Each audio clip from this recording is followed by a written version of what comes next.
ও যে একটা recent topic Gojo আসতেছে, এটা কি সত্যি? আমি বিশ্বাস করি না। আমি মাঙ্গা পড়ি না। এটা সবাই বলতেছে খুব, এটা কি তোমাদের, আমি জানি না নিউজটা। আমি যতটুকু শুনছি একটা মানে আশা অনেক বেশি একটা মানে একটা হিন্ট দিছে।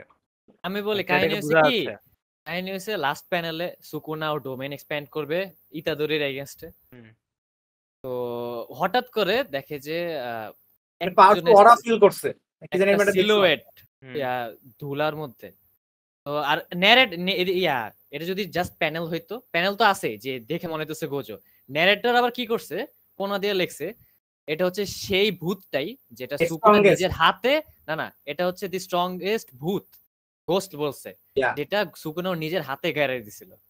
এইটা নিয়ে আরেক ঝামেলা। ন্যারেটর যদি কিছু না বলতো এমনি পড়ে থাকতো। ন্যারেটর বলার কারণে মানে গোজো যে মারা গেছে এটা ভালো করছে, মানে তো গোজো মারা ফেলার পরে আমাদের মেইন ক্যারেক্টারের উপর ফোকাস করা শুরু করছে, রাইট? তাও বহুত কষ্টে একটা টুইস্ট আসছে, টুইন ব্রাদার। একটা জিনিস হলো যদি গোজো ফেরত আসে না তো জিনিসটা অনেক উইয়ার্ড হয়ে যাবে।